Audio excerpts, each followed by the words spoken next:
Hey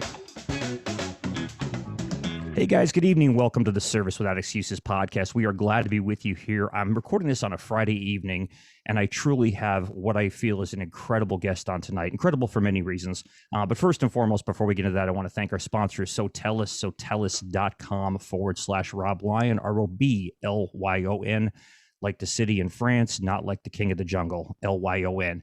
So think about sotellus.com/RobLyon. They are the Cadillac in the top level, in my opinion, of review management software. So check them out and check out a demo. I think you'll love them. Truly an honor to have this gentleman here tonight, Mr. William Branham, if I have said that correctly. He is a former Navy SEAL sniper instructor, as a matter of fact, spent 26 years in the SEALs. And we're going to discuss a lot of different parallels and where he is with his life right now after retiring back in 2018. And we're going to get into some examples of leadership, which is huge. We all need this. And of course, discipline, structure, and ways that we can deal with things differently, including some of the things that he has now in his own business. So William, welcome, my friend. How are you, sir? Thank you, sir. I'm doing well. Thanks for having me on the show. And again, thank you for your service, buddy. I really do appreciate it. We all do. Thank you. All do. So I want to talk to William tonight a little bit more about some of his experience being on the SEAL teams. And understanding that a very small portion of, I want this so everybody hears this, a very small portion of people in the United States in particular actually join the military. My stepson is in the, he would be considered, I guess, in the Air Force. He's the Air National Guard. So he's been there. He's actually at Fort Dix here in New Jersey. And he's been in there. And when we're given a speech today, and they said less than 1% actually joined the military. I will probably say less than 1% of that 1% gets the level of this gentleman here being on the SEAL teams, not let alone being a sniper, and then having to have that type of, I can't even fathom. But please tell us a little bit about yourself, sir. So I grew up in Meridian, Mississippi, a little town. There's not a lot there. I've been back several times. I actually just took a trip back there to visit my grandmother for her 93rd birthday. And I was heavily involved in Boy Scouts because there wasn't a whole lot else to do other than like hunting and things like that. I wasn't great in school. Not that smart of a kid. I didn't really apply myself to school, but I applied myself to other things. I always knew that I wanted to be some sort of commando or a ninja when I was a kid, and so I went on a national jamboree. We were poor, so the scouting the scouting leaders actually paid my way to go to this event. And it happens every 4 years, and scouts from all over the world come to this event. It was an event where I met George Bush Sr. and I met Steven Spielberg. I didn't even know like the significance of that at the time, but I just was like, oh, that's cool. And he taught us cinematography merit badge.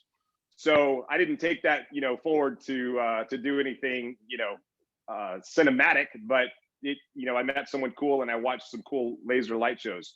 But while I was on that event, I always knew that I wanted to be in the military to some fashion, whether it was, in the like an Army Ranger or, like John Rambo or John Wayne was a Green Beret in the movies. So those were kind of my role models. Chuck Norris was in Delta Force and they had these dirt bikes that shot rockets. And I still to this day want to do that. I haven't had a chance to do that yet. I wasn't part of Delta Force, so maybe that's why.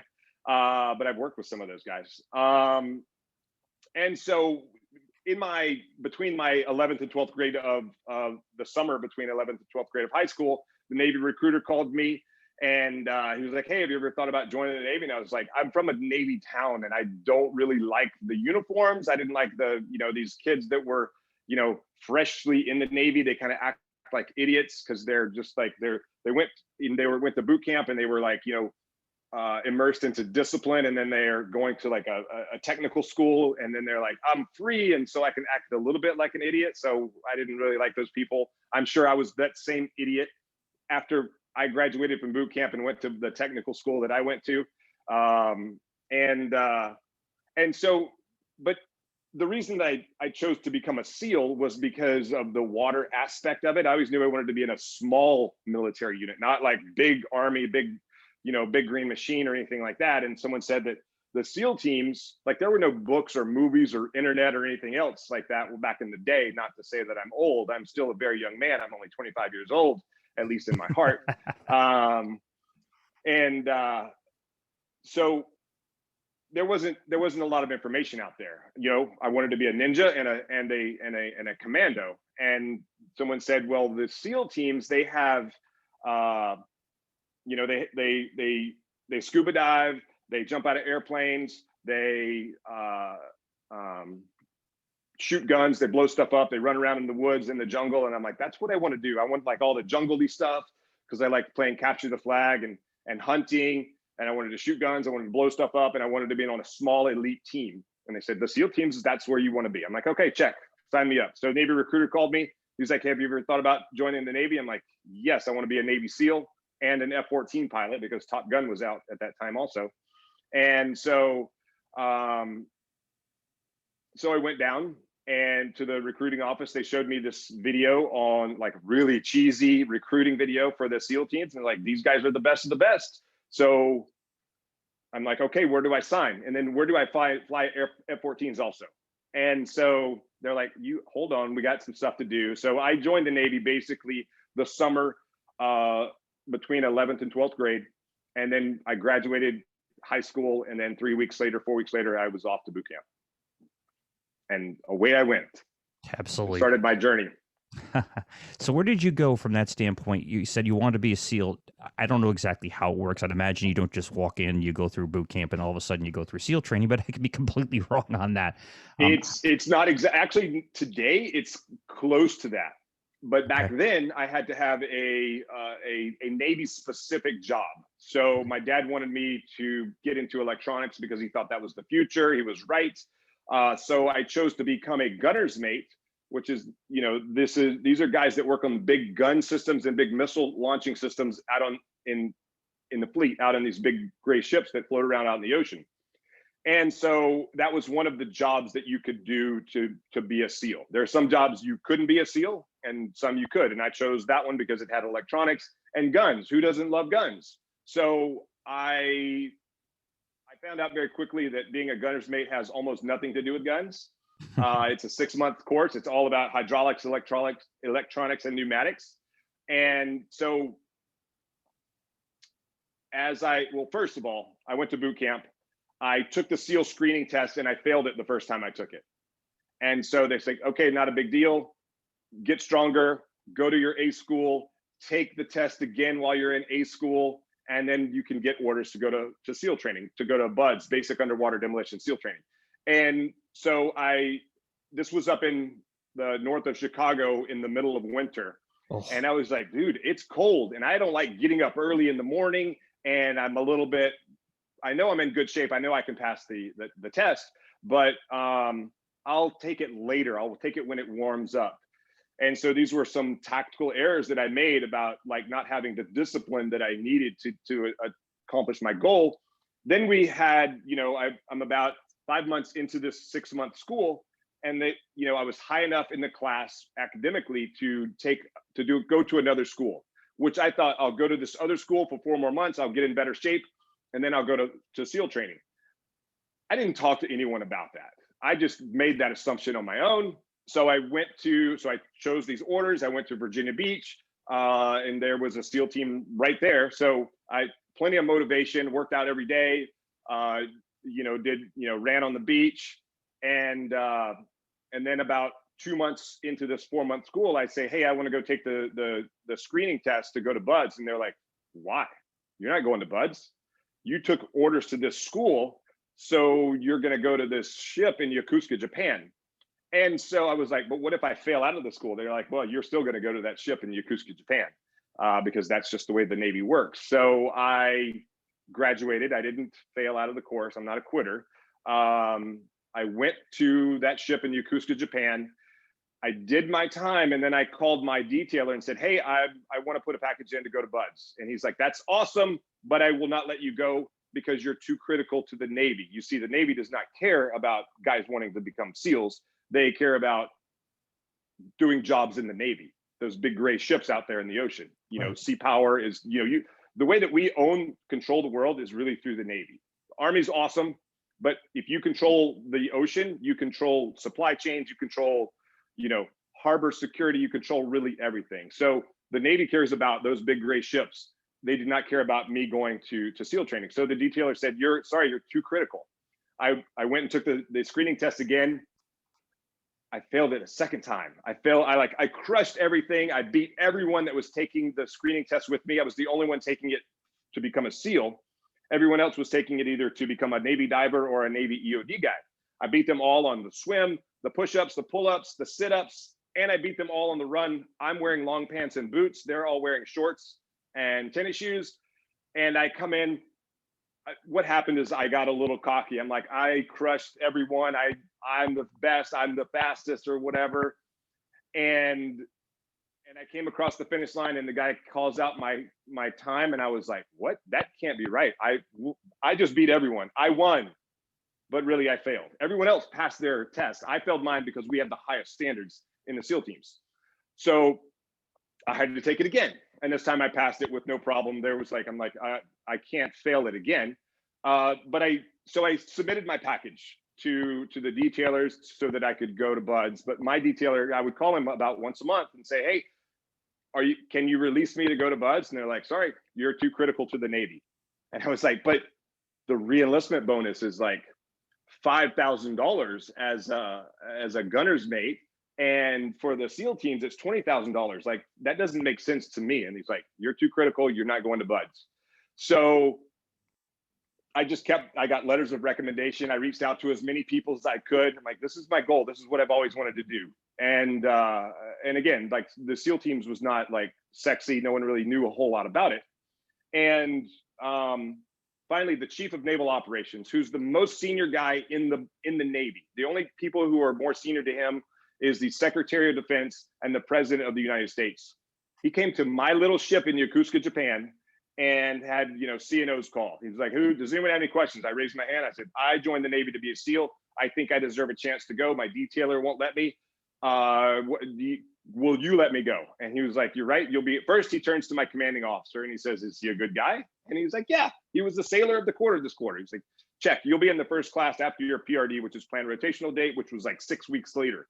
And like 6 weeks later, I'm, everything that I own, I have in a bag, and I'm off to SEAL training.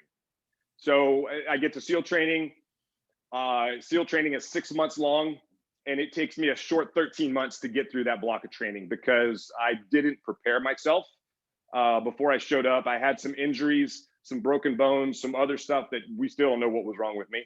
But I eventually graduated and finally got to a SEAL team 13 months to the day later. Well, the one lesson I hear out of everything you just said, and it just screams it over, determination, no matter what, over and over.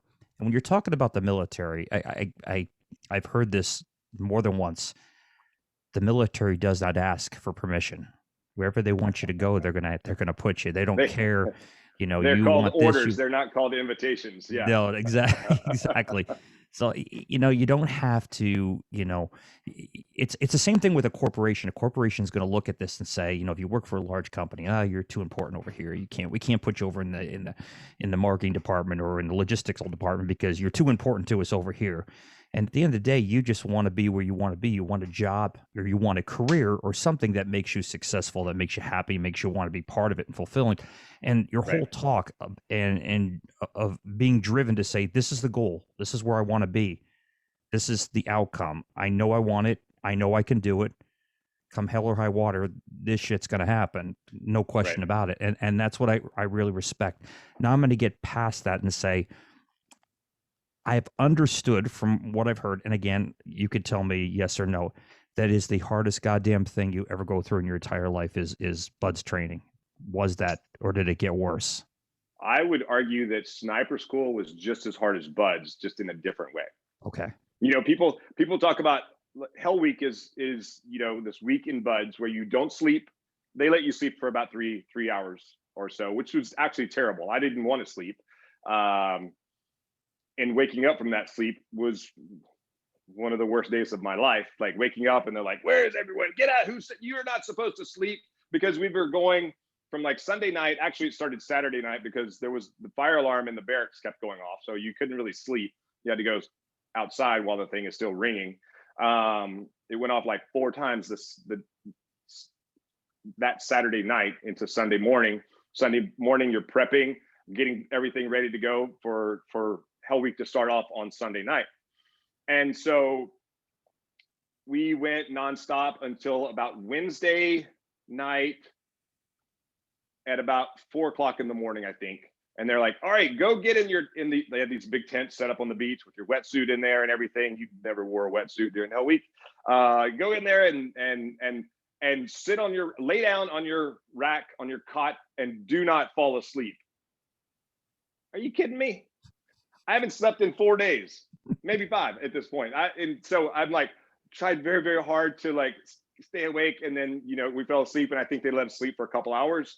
And then, it wasn't, and then, they would walk through and like check on us. They told us later, but to make sure that no one died in the tent, because you're not being, constantly watched at that point. And they called everyone out. Like, who said we told you not to go to sleep? And they're like yelling at us because you will fail. Everything you do is wrong in buds, at least in the beginning, because they're just trying to like see how you adapt to the stresses that they apply to you. And then they called us out, and this was the first time that I really looked around and paid attention to how many people were left. And we probably lost 70% of the people that were still in the class at that point. And I remember like the ocean is like 25 yards away. It was so foggy, I couldn't see the ocean. This was the first time I had been dry and warm the entire week. And I'm like, ooh, it's kind of shivery out here, and I'm dry and warm, but I'm happy about that. And I'm like, wow, we lost a lot of people. Then they're like, who said you could sleep? Go hit the surf. And me running out there and getting in that frigid Pacific Ocean one more time when I was dry and warm was the hardest single thing that I had to do in buds. Just throw myself in that water one more time. And I literally grabbed my shirt, and I like threw my body down into the ocean. But there's another event in buds that's even harder than Hell Week, in my opinion. And that's called pool comp, where it's like underwater jujitsu, where they like tie your hoses in knots, and you have to do everything perfectly to the T on a breath hold. And generally by the time before they were done tying hoses in knots, I was already like out of breath. I'm like, okay, I'd like to breathe today.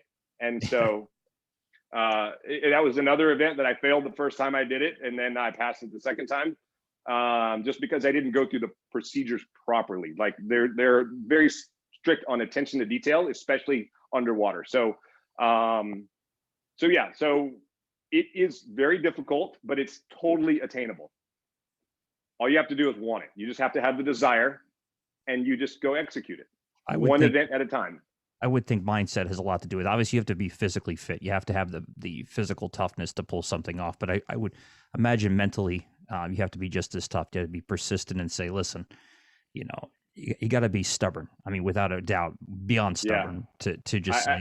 I think that's true. I mean, a lot of times they talk about, it's 90% mental and 10% physical. I would argue that it's 50-50. Right. Like you have to have some level of fitness, but if you're moderately fit, I didn't prepare that well going into buds. And I was strong enough. I was okay in the water. I was comfortable in the water. I'm still not an awesome swimmer, but I can swim. And I was not an awesome runner. I thought I was pretty good, but as soon as you get in that soft sand, you lose about 40% of your stride and power and endurance until you learn how to run in the soft sand and just get better at running. I got better at running, and I got stronger when I got to SEAL training. Excellent. I imagine you went to Coronado for the training. Then you were outside San Diego there. Yeah, in Coronado, California. Okay. Yeah, I know they have a friend of mine was in the Marines. I don't know how they contacted, but he was in Virginia for something, and he trained with some people that were in the Navy at the same time. He says whatever he was doing for the Marines, something they were doing joint together. I don't know. There's a kid telling me this stuff. So, right. But it's pretty cool. The story he told me, I'll tell you real quick. He says we were out on the beach doing something, and he said there was a boat or something out on the water, and they were told to look out at the boat. And there was a light coming off the boat. And he says we were doing something, running or doing some kind of drills. And he says, we look down, and the instructor says, look. And he looks straight down. There's a guy with a sniper you dot his head. They're all around them at the floor. He goes, literally, they were there in minutes. Like we didn't even know they were coming. And this place was dead quiet. He says they were kind of just to mess with him. They're like, he says, those are the SEALs, boys. So he's like, just messing with you or whatever. But he says that's their job, is to come in when nobody knows, and they come in under dark, and it was pitch black, under darkness, and complete whatever they were trying to do with messing with these guys, I guess. But I guess it was fun. But how much do you feel, people have, and I tend to want to focus on this as much as possible, at least at this point, but how much do you feel what people's perception of what a SEAL is, or what a special forces person is, maybe recon, maybe, whatever, a ranger, how real is the perception? We see movies and we see things that people say, oh, this thing is pretty close to it. And then some people say this is absolute garbage. What's your thought on it? Because you've obviously gone through it and understand it more than just about anybody. I think let me think about this for a second. It's the movies and TV shows and things like that. They make it look super sexy. Gotcha. And they're like, oh, and there are pieces of it that are very sexy, but what you don't see is the work, like all the work that leads up to that 30 seconds, 2 minutes of like sexiness, and then all the work on the backside of it. So, like it's very cool, like running through houses and clearing stuff and being able to communicate without using words, and just knowing what everyone is around you is doing and being very safe and very effective and fast. That is a tremendous amount of work that it takes to even figure out how to move, how to communicate without any sound, how to move and know what your buddy is gonna like. There's so much work, and then even before you get there, you have to you start from somewhere.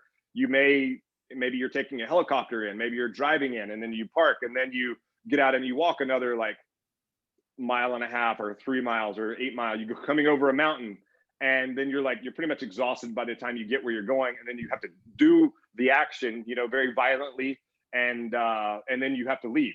So that sexy piece right there in the middle that people see, they don't see all the suck factor that leads up to that, and then they only see that little sliver of it.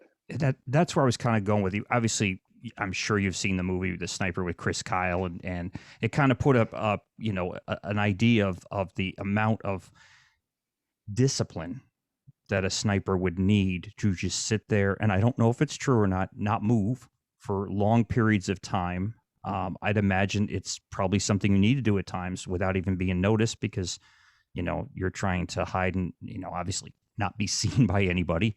And you're protecting people. From what I gather, you're the one that goes out in front and made sure that they can perform whatever they need to do. And if there's a target that's trying to take them out from the other side, that's your job, is to take the shot, I guess, so to speak. Right. And being a sniper, that sounds super sexy. And the shooting is only maybe 10% of the actual job. Right. It's like going in before everyone else. There'll be a group of you going in and maybe just observing a target for days at a time, recording patterns of life, communicating back to the headquarters. And then maybe the assault force comes in, and you've been out there for 5 days. And then, and just like preparing and then getting there, there's like this huge, it sounds cool. It's not sexy. It's boring. It's hard work. It's hot. It's cold. You can't move. It does require a tremendous amount of discipline and just like mindset to just sit there and be there and do that job. I went to a presidential rally. No matter how people are on the spectrum, but let's say it was the past president, I went to a rally, and I'm looking at the very top. It's in Wildwood, New Jersey, a little bit south, and there's of course Secret Service, and there clearly you could see they're not trying to hide it. Snipers sitting on top of the roof and people specking things out. And I sat there, and it was freezing cold. I mean, it was right on the water. It was January. It's not warm in New Jersey in January. There's colder places, but it's pretty cold. Sure. And these guys, I'm watching them as I'm sitting there. I'm freezing myself, and I grew up more in the mountains, so I'm more used to the cold. But this was cold, and they didn't move. Like they did not move. I'm sitting there watching this. I mean, good 45 minutes, and my eyes are starting to get tired. This guy did not move an inch, and Yeah. if he did, like you couldn't even, like you see a little bit of body motion, you wouldn't even notice it. Didn't Right. move. Stayed right in that spot no matter what for 45 minutes. I mean, he probably did it for a lot longer than that. And I thought to myself, wow, I mean, just to have the mental wherewithal to sit there and be so focused on what you're doing. And I think your experience, and now you're an entrepreneur too as well with your business, it's a natural match because you have to have the ability to follow direction and to follow through. At the same time, you have to have the ability to think outside the box and say a situation changes, because like anything in business and in life, things change in a second.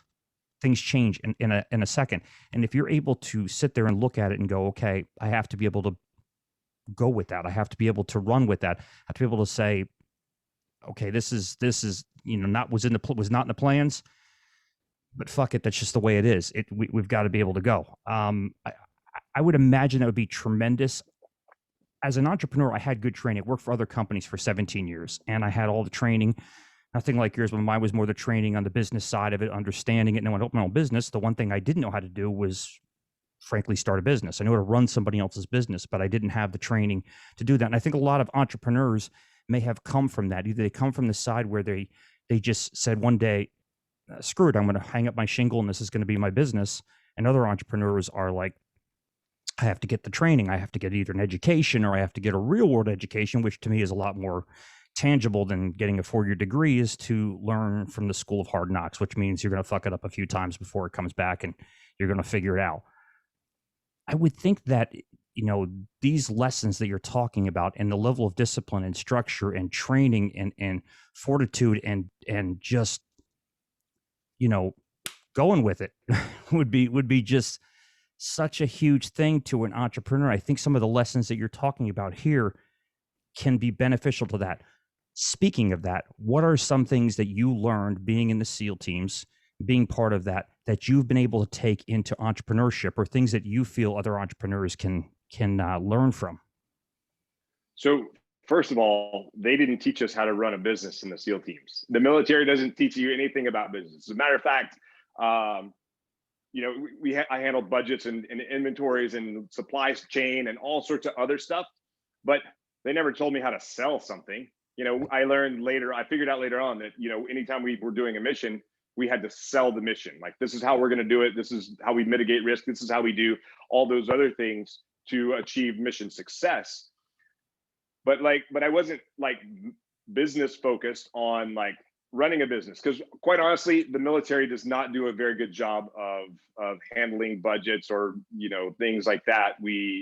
There's a lot of knee-jerk reactions to things, but I was able to take lessons that I learned in just things like that, managing people, managing budgets, managing selling missions, doing things like that, and just having the mindset of like, okay, well, we can't do it this way. Well, what about this way? Or what about this way? And just always problem solving and figuring out how to get it done. And maybe we're talking about a mission where there's a bad guy compound and it's up in the mountains, and there's only one way to get there, and that's up this windy road, and we know that it's already booby trapped, it's mined, there's sentries out there. So how do we get there to get that bad guy? We take a helicopter in and we land on the other side of the mountain, and then we start from the bottom of the mountain and hike up 10,000 feet and then come down 4,000 feet on the other side. And then we start, we assault the target from the backside where they never see us coming. They don't know what's happening under the cover of darkness. And so that's been how I've had to approach being a business owner, is, use these, that same level of discipline and problem solving, because the industry that I'm in, I can't market. I can legally market, but social media platforms will not allow me to give them money to talk about my product. Right. They will. Give it time. They will. At some point, yes. But in the meantime, I don't have the luxury. I don't have like the budget that like big companies do to navigate some of that stuff. So I have to figure it out on my own. And And some of that is really comes back to this mindset that I've come up with. So my company is Naked Warrior Recovery, and my slogan is to get naked. And get naked means a whole lot of stuff. It's about taking off your ego and setting that aside. It's about it's a little bit of my heritage. So if you have ever seen the movie Saving Private Ryan, you saw the assault on Normandy. Well, prior to that, the Navy had these guys, volunteers from the Navy who knew how to swim, and they were good with demolitions, go into Normandy, go into the beaches under the cover of darkness, do reconnaissance of the beach where, lanes of travel, lanes of attack, where fighting positions were, write all of that stuff down, and then get back in the water, measure the depth of the water, looking for obstacles under the water. And then they basically built the plan for the assault on Normandy. And hours before that, Saving Private Ryan assault on the beach, these guys went back in, again, under the cover of darkness, but taking fire from the beach and, cover fire from the ships way out in the ocean. And they put demolition charges on the beach. They put demolition charges on obstacles in the water. And as the assault force is launching, they blew the demo, cleared the lanes, got out of the way. And that was the predecessor of today's Navy SEAL. And they were called the Naked Warriors. And they did it again, in the island campaign of the Pacific. But also Get Naked, it's an acronym. So Get is really about taking action. It's a verb, it means take action. The naked is the important part. Naked it's really about, getting rid of your ego and being your authentic self. And there's a lot that goes into that. So the N stands for never quit. And I don't mean never quit, smoking or drinking or anything like that. I mean, never quit. If you're going to start a project, if you're going to start a business, if you have a goal that you want to achieve, you just continue attacking that goal until you finish it. And, there's different ways to do that. And what I decided to do, the way I kind of explain it, the best way to do it is Rome wasn't built in a day. You eat an elephant one bite at a time, all of those cliches out there. What you do is you take this unattainable problem set, this unattainable goal that you want to try and accomplish, becoming a Navy SEAL, becoming a business owner, becoming whatever it is. And you chop that up into manageable bite-sized pieces, and you attack that piece every single day until you and create these small victories.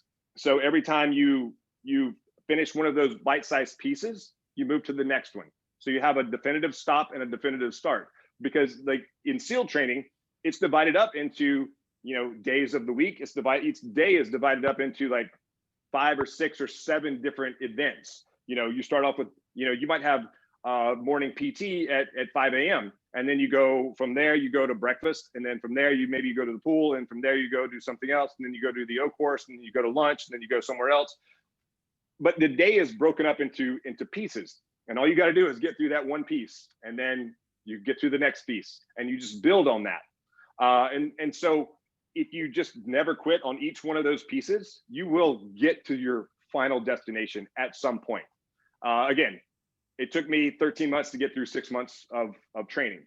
And you can apply that never quit to anything in your life.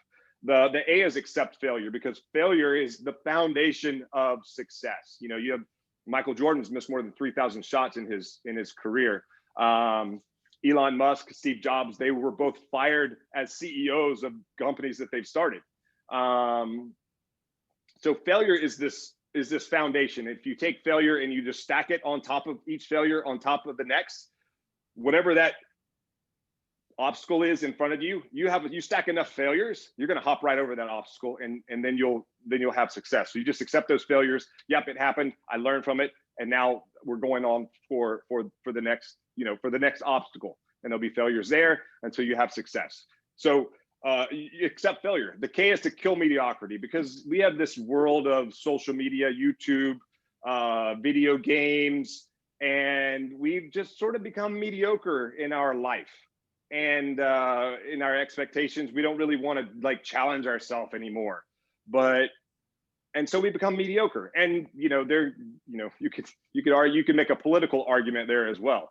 There's no entitlement. I don't believe in entitlement. I believe in doing work, and getting paid for the work that you've done. And the more value you bring, the more income you will make to bring value. And so the goal is to just kill mediocrity in your life. And it's not always easy. We are creatures of habit, and we end up kind of like, it's easier to like sit there on the couch and watch Netflix than it is to, learn a new skill. Right. You can watch kitty videos on YouTube, or you can learn how to play the guitar, or something like that. Or start a YouTube channel and get monetized for what you're doing. So the K is to kill mediocrity. The E is expose your fears, because fear controls us more than anything else in the world. The media uses fear to control the masses, to control the population. This whole virus epidemic thing, if no one told you how terrible it was, then you wouldn't care. It's like, oh, I got the flu again, no big deal. Right.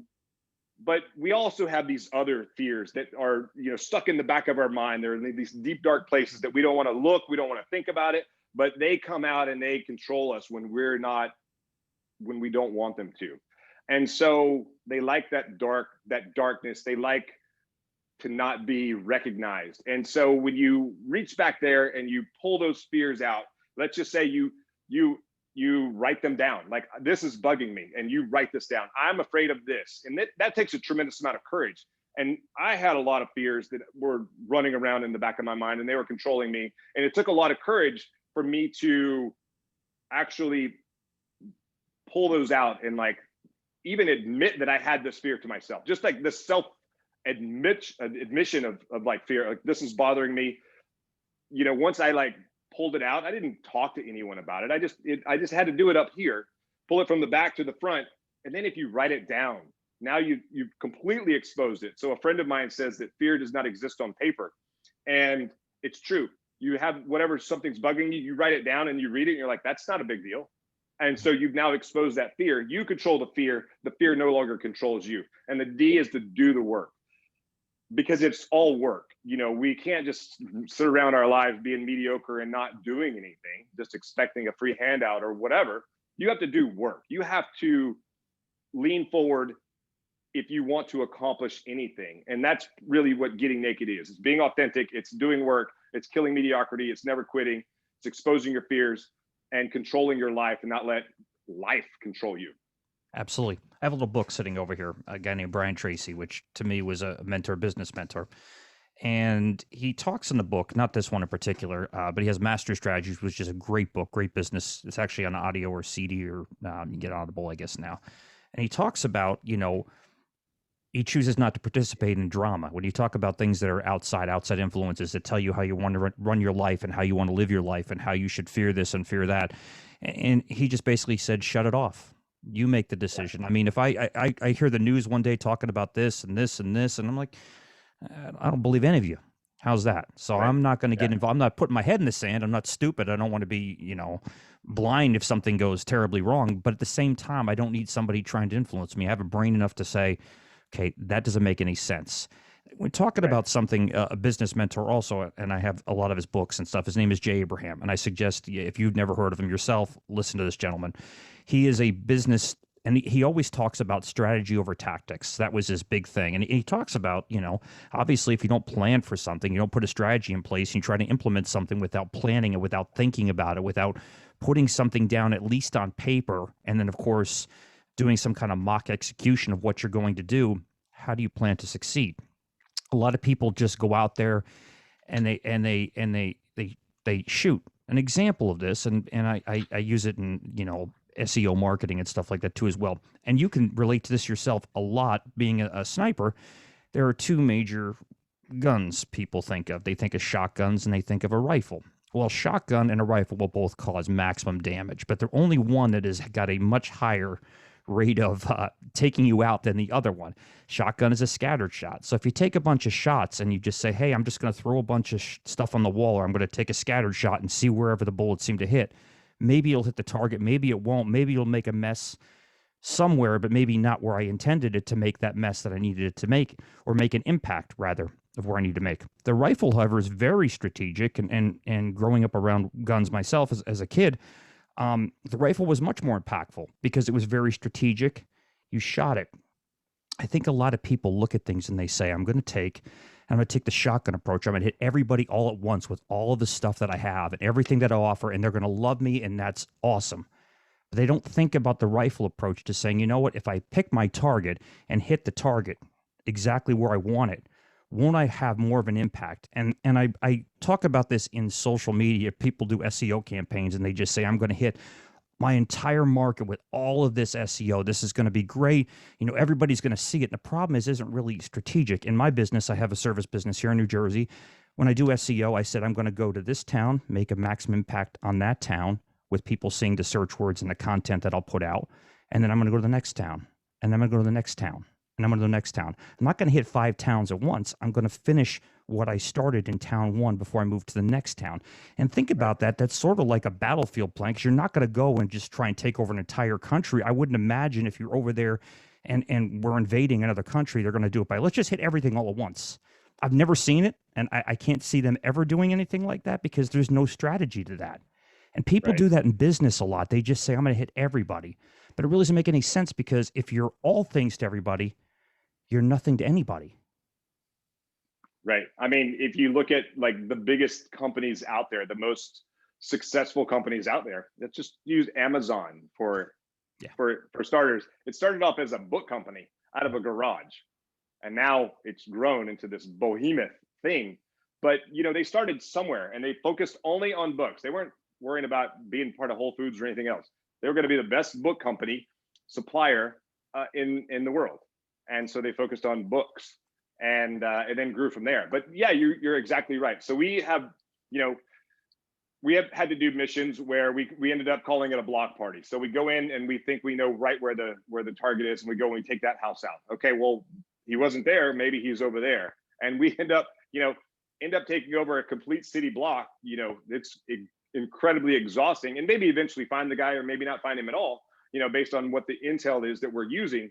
But we think that he's in a 10-digit grid square. So that's very like that, within like 10 square feet or 10 square meters. And we shoot for that, where he is in that 10 square meters.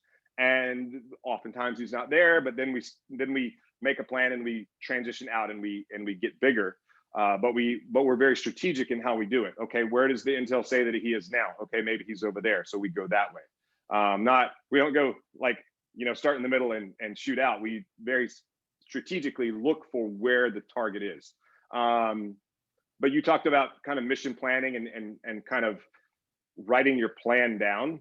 So in the SEAL teams, you're 100% right on, or I'll just say even in the military. So there's a mission planning process, and people get hung up on the plan, or they get hung up on the execution. The two things that are the most important about the mission planning process. So you have the mission, that's what it is.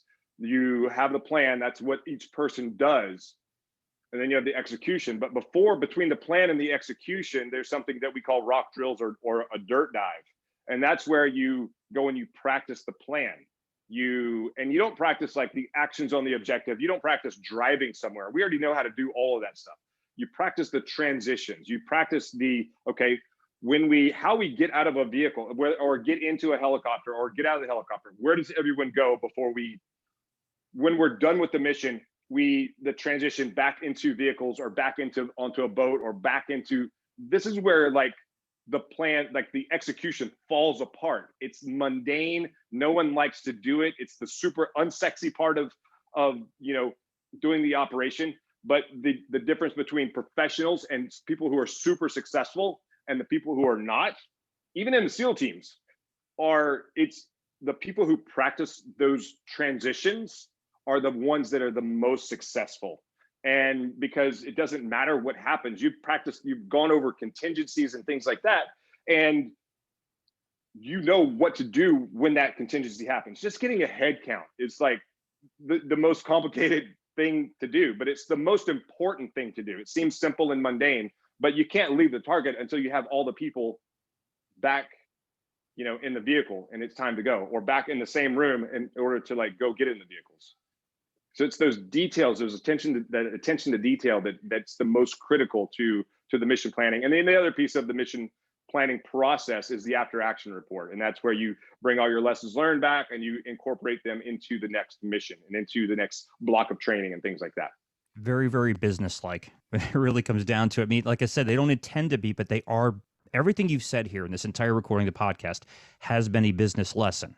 Absolutely everything, because it applies to what you're trying to do with your life. You're putting things down, and you're trying things. And you know, there's the old saying, you throw stuff against the wall to see what sticks. There is going to be that. There's going to be failures, and you have to accept failure. And failure is just part of life. I failed many times. I'm sure you failed at some point in time in the past. I think I'm still everybody has failing. failed. I'm still failing every day. There's like Exactly. And I make a mistake on a consistent basis. So how did I end up with that? How did that happen? Well, it happens. Suck it up, something. deal with it. It's just the way it is, you know, and you move past it. And I really think it defines you how people move past it, move past things. Everybody has obstacles in life, and I can't do this. I can't do this. My spouse doesn't like this. I don't want to do this. I did this. I got divorced. I did this. Listen, I've been through all that. It's not fun. It sucks, but you know what? It's life. And how you pick yourself up and quote unquote dust yourself off, I think really impacts a lot. So I really appreciate the lessons. What I do want to talk more about is how you got to where you are today. You left the military in 2018 with an incredible career, and you started this CBD business. But there's a specific story behind it and how you ended up getting here, and I'd like you to tell our audience more about it. So just really quickly to kind of go back to your like those failures. You know, Thomas Edison, he discovered 10,000 ways to not create the incandescent light bulb. So if he had like tried it a couple times and like 9,000 times and it still didn't work for him, we wouldn't have electricity, or we wouldn't have light. Light would have come from a different way. But Right. then he created it after 10,000 failures, and then the rest is history. But so my transition from the military to civilian life really goes right along with that, mission planning. When I got out of the military, I didn't, and I transitioned to civilian life. That was really the hardest military mission I've ever been on. Number one, I didn't have a plan. And when I got out, I didn't have a mission. I certainly didn't practice, going over contingencies. I was in denial about getting out of the military. I didn't want to get out of the military, but after, they only let you stay in for a certain amount of time. And then they're like, all right, time for you to go. And, the new guys to come up and take your place. And that's part of leadership also, is really to train your replacement. Right.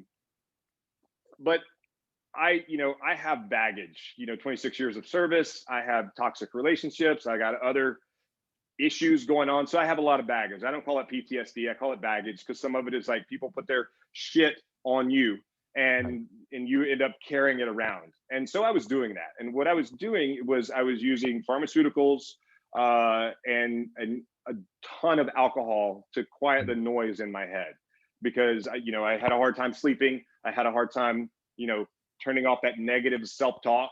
People are like, oh, you're a Navy SEAL. You're hard. Everything is easy for you, or what? I'm like, no way. I have the standards for myself are very high. And You're human. You're a human being. But I'm human. I'm just a regular person. And like I said, I've got baggage.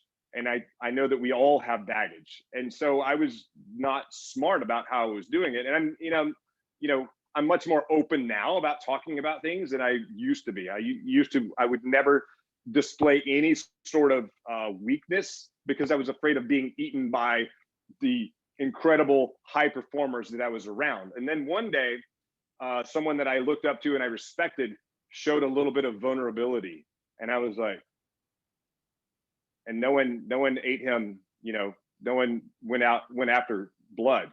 And then there was someone else that I respected. They showed some vulnerability, and I was like, maybe there's something to that, because it actually looks kind of cool. And again, this kind of goes back to getting naked and taking your ego off.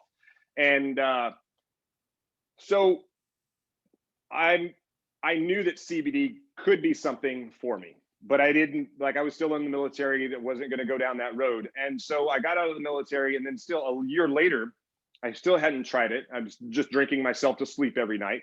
And I eventually, I was having lunch with a friend of mine from the SEAL teams, and I said, I'm going to go see if I can find some CBD here in Virginia, because what you have here might be better than what we have in Hawaii. I still didn't know very much about the industry, only that it came from the hemp plant and it was legal now. So he was like, you want CBD? I've got some back at my house. He was an Instagram influencer. People had sent him a bunch of stuff. So he gave me a bottle and I took it that night, and maybe I slept a little bit better and maybe I was a little less pissed off the next morning, but I didn't really notice a whole lot. But what I noticed is after I finished that bottle of CBD, it was about 30 days worth, I was less pissed off. Like, I like to tell people that I live like water boils at 212 degrees. I was living at like 210 degrees. I was very, like, my fuse was very short.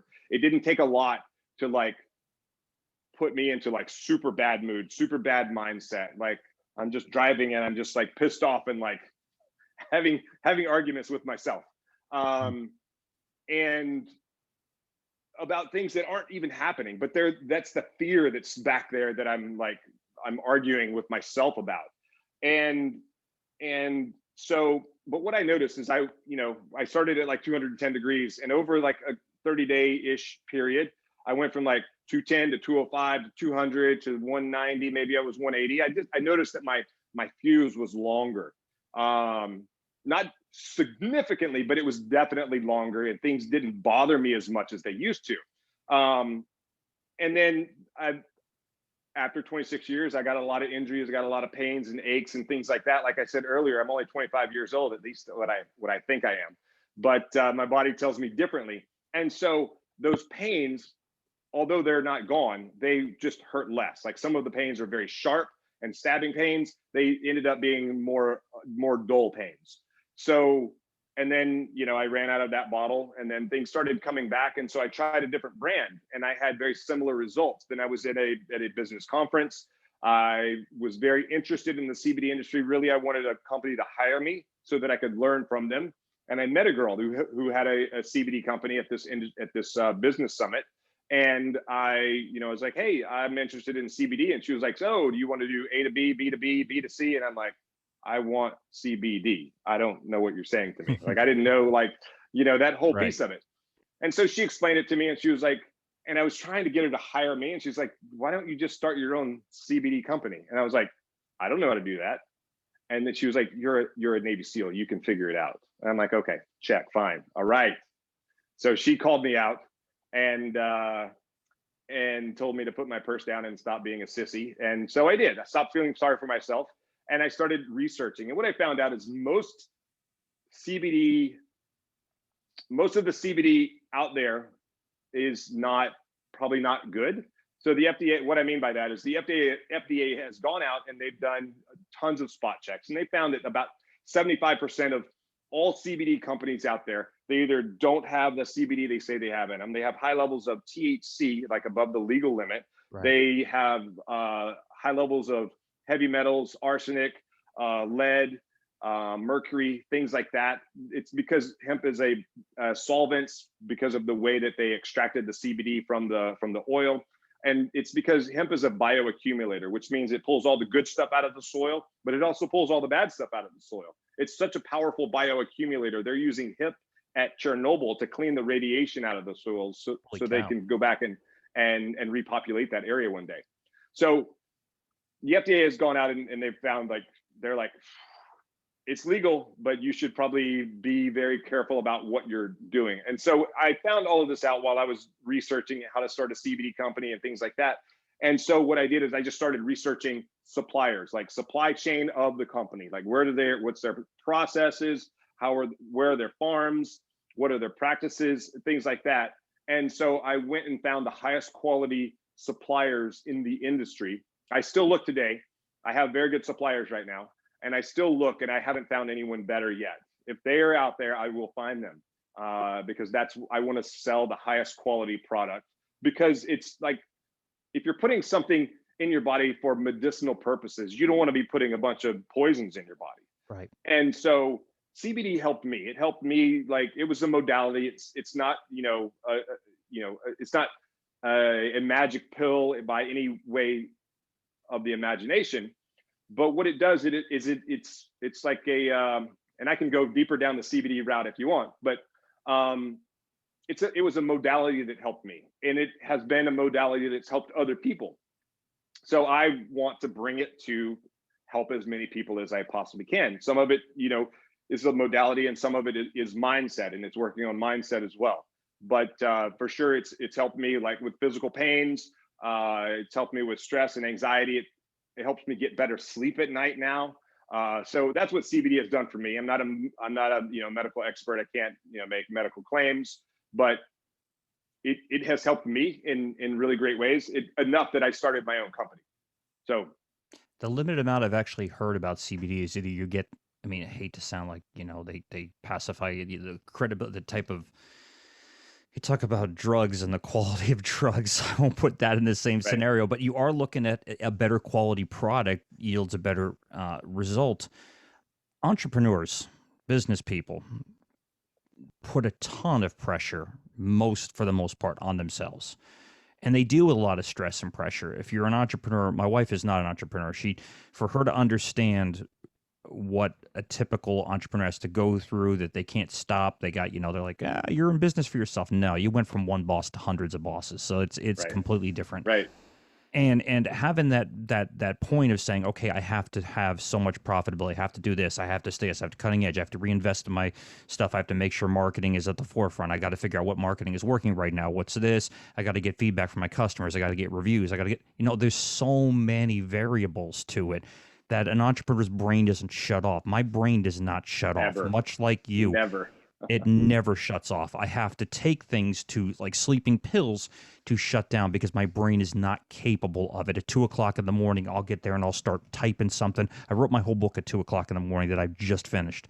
And literally, I have ADD. So for me to write a book is like insane because to put down words and then go, yeah, that sucked, dude. No, just keep doing it over and over again. Do you finally get it down? Just keep writing. You just have to keep going. And that's how you get decent at it or better at it than just by doing something over and over again. So I finally got this thing, but it was like 2 a.m. because my brain, like most entrepreneurs, never shuts down. At least the successful ones. The guys that say I'm shutting off at 4:00, I'm going to be with this, I'm going to go drink with my buddies at the bar, I'm going to go hang out with this. Listen, that's cool, and you need to enjoy your life. You have to have some enjoyment in life. That's 100% true. But if you're really focused on taking anything in your life to the next level, like you did, you have to have that level of commitment to say, I'm not going to shut it off. Your brain's always saying, that's not enough. That's not good enough. My first divorce will be a testament to that. I worked all the hours. I mean, you couldn't work any more hours.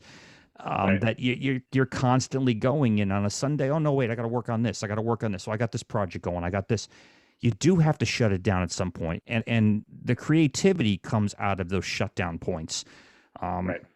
This podcast came from that, where I went to Florida to get away, and I went 1 year before. I recorded a dozen podcasts and then stopped and focused on my business. The pandemic hit. I was like, went into overdrive. I got to figure out a way to do this. And the cleaning business, you'd think everybody wants you in your house to clean after, that's not the case. They don't want anybody in your house. Yeah, So stay away. My phones were not ringing. Well, we did good, but we had to diversify into other things, which kept us going and more outdoor work. But I focused on that, and I let the podcast go. Then this past year, my buddy, which owns a very successful HVAC company, goes, hey, you ever going to pick that back up again? I says, I got. He goes, listen, man, they're pretty good. I think you should keep at it. 75 episodes later, between January and now, so Wow. I decided to hit it with a full cannon. I took a couple weeks off just recently to refocus and say, what do I want to do going into season number 3? What do I want to have that's going to be the best content? When you contacted me, I'm like, oh, this will be a great fit because the lessons you're going to learn from one to the other, and you've done it as an entrepreneur. Going back full circle again, I tend to get a little bit off habit from time to time. The CBD aspect of people, entrepreneurs dealing with stress, never being able to shut down, always having that constant anxiety, which is clearly not good for your health. I don't care who you are. Stress kills. That's it. It just does. Having the ability to take something that is not from a pharmacy, that is not chemical in nature necessarily, pure chemical, something that maybe somebody's testing out on you, something that really is more natural based, to be able to free your brain and open your brain to relax and have creativity, because creativity is what produces things in this world. People that were creative and had an engineering mindset to come up with something. You know, they're the people that succeeded in this world no matter what, the people that could invent things.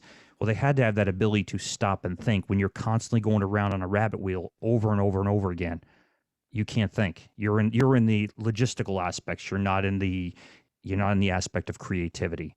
So I feel something Right. like CBD. Again, I don't know a ton about it, but I do know friends that take it, and I've had a friend of mine, good friend of mine, said it's literally saved his life, because he was going down a path of depressants and anxiety medication and all these things, and he literally said, "I'm off all of it. I feel better. I wake up in the morning. I'm not.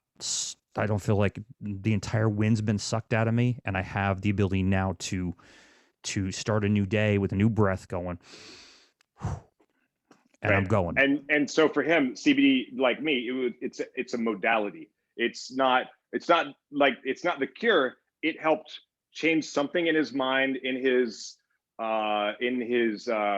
systems, his central nervous system, something in there that it helped to change. And then he was able to have a better mindset, get better sleep, get better recovery, things like that. So this is, I think, just to kind of explain a little bit more like how CBD works. So first off, hemp has been a medicine for more than 2,000 years. Like people like have used it for things, and then it became illegal, and now it's legal again.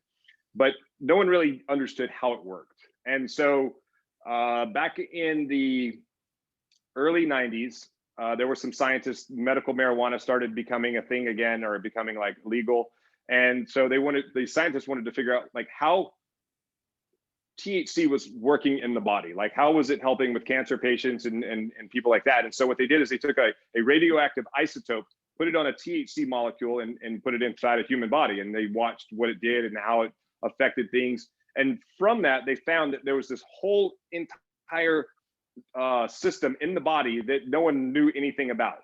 I've spoken to many doctors about this, and they're like, they didn't teach us that in medical school, but people are starting to talk about it now in continuing education.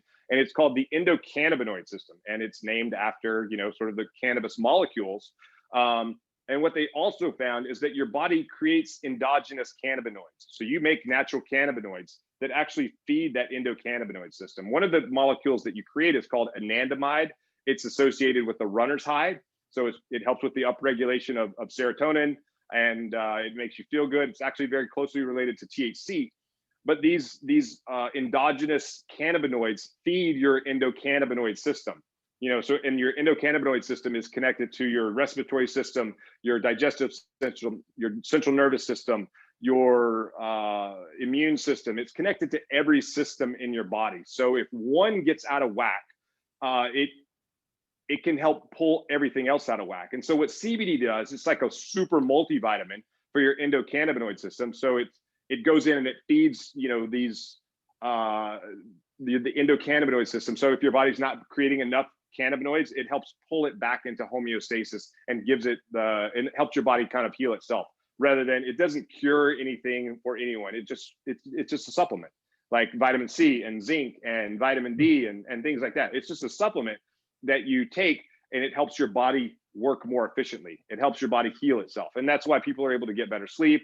It also helps reduce chronic inflammation. It helps with anxiety and things like that. Those are like other benefits of CBD, but that's I call it the bro science. It's like a super multivitamin for your endocannabinoid system. It's so I get the picture that it could take whatever it is and kind of balance it. So whatever you've got Yes. going whack out, Yeah. it just kind of balances it out. I mean, it sounds like a really good thing. How can our listeners find out a little bit more about your company and what you can do? Again, entrepreneurs go through this stuff, and I think this is a really good way or good aspect to look at to manage these. I hate to say manage because that's a really shitty word, but how to handle these different things that go on in your life. How to Just balance. a tool. Yeah, a tool. Yeah. Thank you. How can they find out a little bit more about your company and So contact you? if you go to my website, which is www.nw-recovery.com, You could also go to Naked Warrior Recovery, but some people may not want to write naked in their search engine, so I made it NW-recovery. You could put it in nakedwarriorrecovery.com and it'll take you to the site, but that was sort of an afterthought. I was like, oh my God, what if people don't want to write naked into their search engine because it's a little risque. Who knows what's going to pop up? So you can put that in there. But one of the things that you talked about earlier was sleep, and CBD has helped me get better quality of sleep at night. I think all people need different amount of sleep, but quality of sleep is really what you're looking for. But you definitely need to sleep every night. And I was doing a little research recently on like the world record, who stayed awake the longest for sleep. Do you know who that was or how long that was for the longest? There actually isn't one, because the Guinness Book of World Records will not sanction a challenge for no sleep, because if you go long enough without sleep, you will literally die. Like your body will break down, you will become chronically ill, and you will die. It's safer to take an experimental spaceship into space and skydive back to Earth than it is to go for a long period of time without sleep. So, CBD helps. There's other minor cannabinoids in our products. We have CBN, which helps with the kind of the sedative piece of it in our sleep formula. We're also working on some CBG, some other minor cannabinoids from the hemp plant to help have some similar benefits as CBD. So there's a lot out there. It's really new science. I would say be careful in what products you use. Someone asked me once upon a time, like, what's the difference between your product and the CBD that I can get out of the gas station? And I was like, well, what's the difference between, sushi from like a 5-star restaurant and sushi from the gas station? Are you really willing to roll the bones with gas station sushi? So why would you tell you, do it with gas station CBD? So I had LASIK surgery years ago. Now, when LASIK came out, early 2000s or so, I guess it really started hitting the forefront. And at the time, you saw these different doctors out there. And what you just said brought this out of me. So I went to 2 or 3 different doctors, and this one said, we're going to fix your eye, and you're going to do this and this, and boom, you're going to be done. It's going to be $1,000. Okay. Go to the next guy. We're going to do the same thing with you, but it's going to be, $1,500. But, we're going to have a recovery, and we're going to follow up with you. And, we do this extra. Great. No problem. Go to the next guy. $3,000. And I'm like, man, you're expensive. And he goes, well, we're going to do this, and we do one at a time. The reason we do one eye and then balance and do another eye is because there is a rare possibility, but a real possibility of you losing vision in one eye. And the one thing we don't want to do is have you blinded both eyes if we do the process at the same time. So we want you to be done. Guess which one I hired? $3,000. $3K. Here you go. I didn't want to hear the nice stuff. I wanted to hear what if. There's got to be a second side to it. So this guy's charging $3,000, but he's being honest. Here's your money, dude. Yeah, that's it. Exactly. I want you to tell the truth. And I think, when you're selling a product, again, people can go to Kmart. There, I just dated myself. Walmart, Target, and you're going to have 3 products, 4 products of the same shit on the shelves. Okay. They get to pick between one of the 4. All 4 might be the same. They generally are not. The cheaper product is cheap. It's garbage. Nothing good is cheap, and nothing cheap is good. So you're going to buy an inexpensive product, but as my wife commonly says, you buy it once, you buy it twice.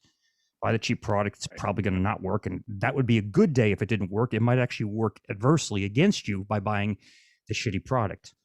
The mid product probably will do the job, but it's only made of certain things that might do the job for you. It might not.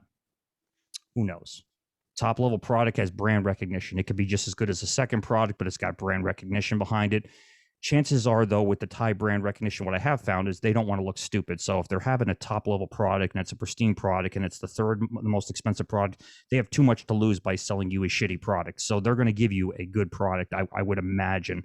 So I'm always between the second. I'm never the first. I'm usually always the third, because I like trusting reliability and recognition and where I buy and what I buy and now who I buy from. So I appreciate your time today, man. I know this has gone a lot longer. I usually do these for about 30 minutes. Your stories just kept going. I'm going, this is awesome, man. Sometimes I get a little chatty, I guess. I don't know. That's man, that makes great. I mean, our listeners love it. Most people that listen to this, they listen to this. They don't watch it. It's nice, cool. Right. I'm not really trying to be a YouTube, whatever. I don't care about that. I grew up in the day where I listened to radio because as a kid, we did not have a TV. It was black and white with the rabbit ears. Yep. Okay. You had to And move the rabbit ears to the left. knobs.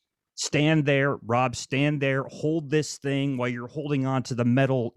That was it. So I grew up listening to AM radio. All right. I grew up in the Northeast, and AM radio was pretty easy to listen to a whole bunch of different stations. So I liked the voice, the Howard Stern earlier on, your Rush Limbaugh earlier on. I tend to be more of a conservative guy. So I listened to these, even Bill O'Reilly a long time ago. I listened to the voice, and that's what inspired me. It's what I heard because I didn't get to see it. So like, I'm not necessarily a visual person, but I listen to something and that's how it sounds. And people learn differently. People learn from seeing something. People learn something from reading something. People learn something from listening. I could tell your retention is much better of a book, no matter who you are, if you can spend the time to do it. But I want to really thank you again, number one, for your service to the country and your sacrifice and keeping us all safe here. And as an American-born boy that is about as patriotic as they come, there's 2 flags on every single one of my trucks.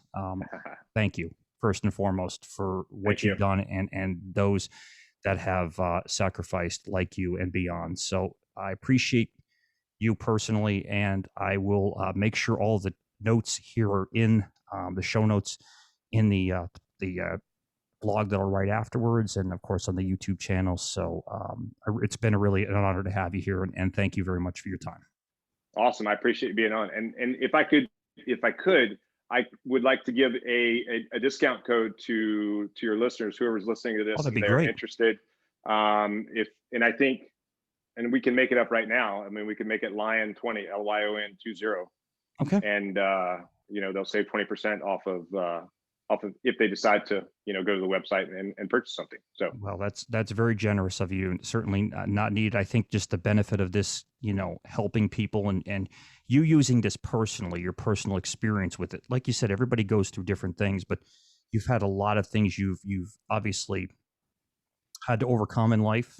You talked about alcohol, and I can relate to that. You've talked about prescription medication. I can relate to that. I think a lot of people can relate to that. So having a good resource or good product that people can rely on and benefit from, I think is tremendous, especially today. It's a tough world to believe in something.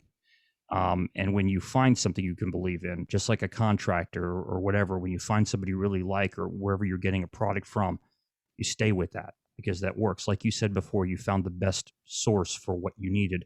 Right. To develop the best product you have, and you haven't found anybody else, and you stay to that because you don't want to compromise. That's what an entrepreneur does. Yeah, and I continue. I continue looking at processes, and my suppliers, they're continuing to improve their processes. So they're continuing to stay ahead of their competition. So it's all good.